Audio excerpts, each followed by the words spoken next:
From MTN News, this is Montana This Morning. Well, pictures made their rounds on social media over the weekend of a Palestinian flag hanging above downtown Bozeman. We have the latest right off the top. There are some who are terrified of what might happen. On the one hand, there's a lot of fear. There's a lot of shock. We hear from local rabbis in Bozeman as they speak to the rise of anti-Semitism across the United States. That sun sure feels good, and there's no snow on the ground. That's great for sitting on this log in the woods, but not great for stalking big game. This week, we're going to talk with Fish, Wildlife, and Parks about the success or failure here in Region 3 during the general hunting season. And the reality is, this year, the big winner, Mother Nature. Alrighty, it is 6:31 on this Monday edition of Montana This Morning. Jay McDonald and Matt Elwell with you. Now, Matt, I have a question for you. I know, at least I'm looking at this winter compared to last winter, and we had so much snow, but is this not atypical for us? This is a little atypical. This is. Now, not sure that we need to, hit the brakes quite yet, but definitely need to pick up some of that moisture. We're seeing some of that come in the form of rain. I think our biggest problem right now is we just have not had an abundance of moisture in any form, rain or snow. Yeah.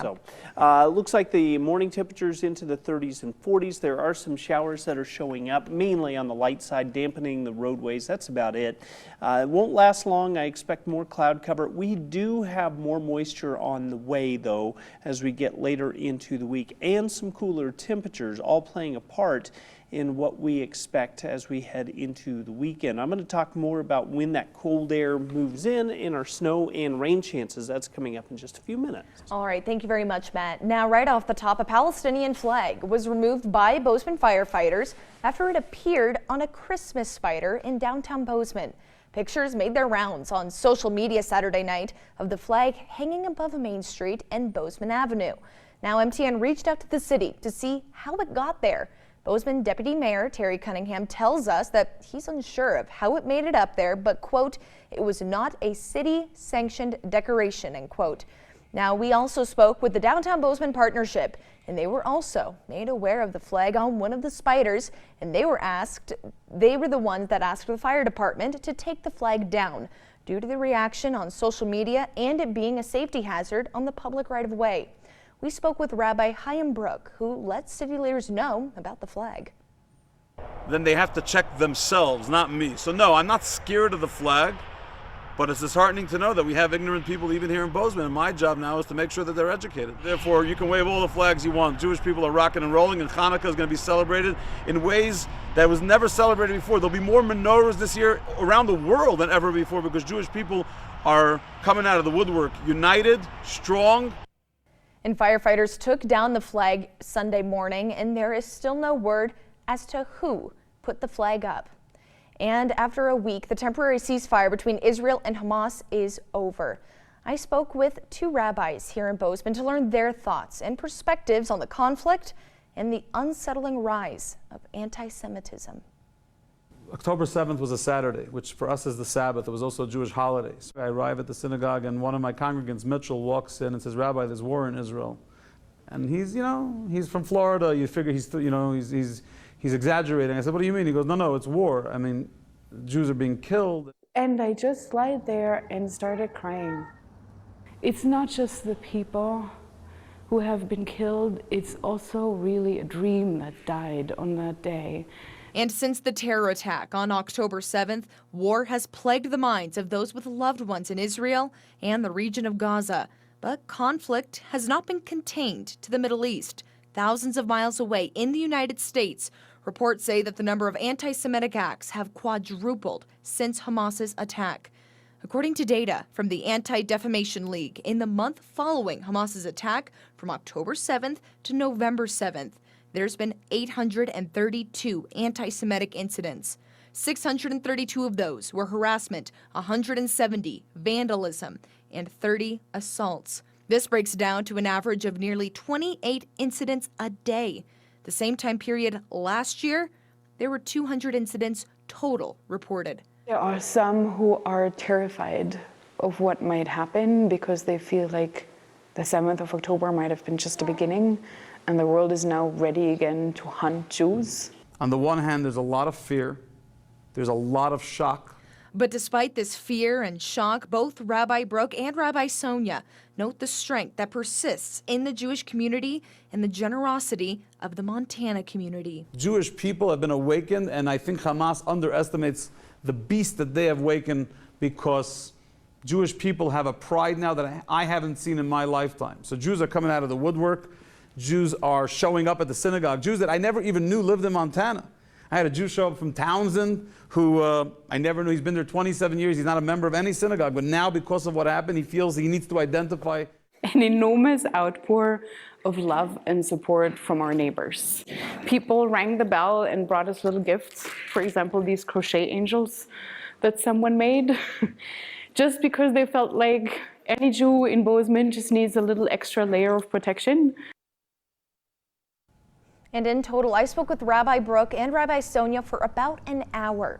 For more of our conversation, including their thoughts on the hostages, how one is dealing with family living amidst the conflict, and more, you can go ahead and check out our website.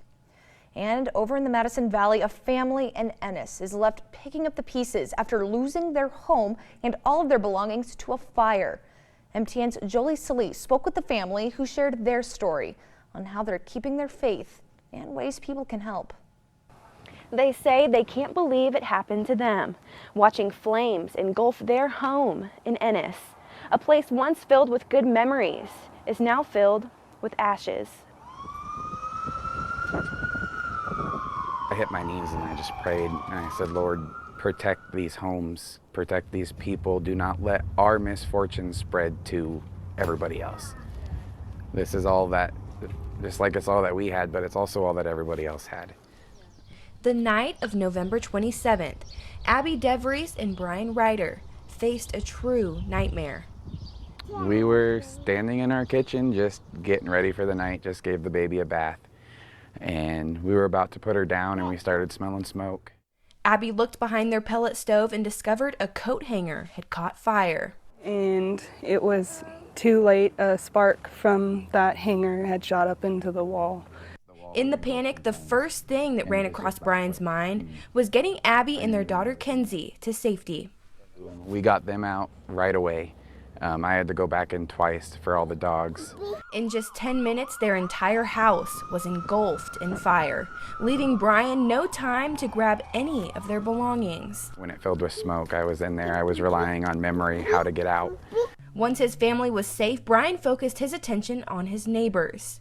Ran next door and cleared the elderly lady from her home and all of her dogs, just in case. I couldn't have lived with myself if somebody else got hurt. Which luckily they didn't, by the grace of God. Yeah. Even after losing everything, God's grace is what Abby and Brian say they're leaning on now. Yeah, I don't care about my stuff, I care about hers. The stuff that she loved. Everybody's just pulled together trying to help us, and we greatly appreciate it. In fact, over at the Ennis Assembly of God sits a pile of donations for Abby and Brian. The local grocery store, Madison Foods, has set up a community fund to help them as well. You can visit our website to find out how you can contribute to Abby, Brian, and their daughter Kenzie during this tragic time. We're just trying to wrap our heads around what to do next. But even after all they've endured, I'm just trying to keep our hope up and lean on our faith, because he's always provided. And so we know he'll do it again. In Ennis, Jolie Salee, MTN News. And very few of us would question how unseasonably nice the past few weeks have been for most of Montana. Now, while that makes for some nice driving conditions, it was a challenge for those taking to the field in general hunting season. This week in Fish and Wildlife, MTN's Chet Lehman takes a look at some of the numbers for Region 3.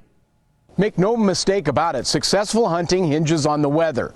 And the good weather of this season, great for driving around town, but not great for stalking big game. In Region 3, this year's success rate average or below. In fact, in some areas, there's still a lot more animals in the field than there is food in the freezer. Places like Divide, south of Butte, we did see lower than average hunter success there.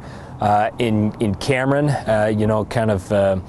south of Ennis, that area, hunter success was near a historical low on the 5th weekend of the general season.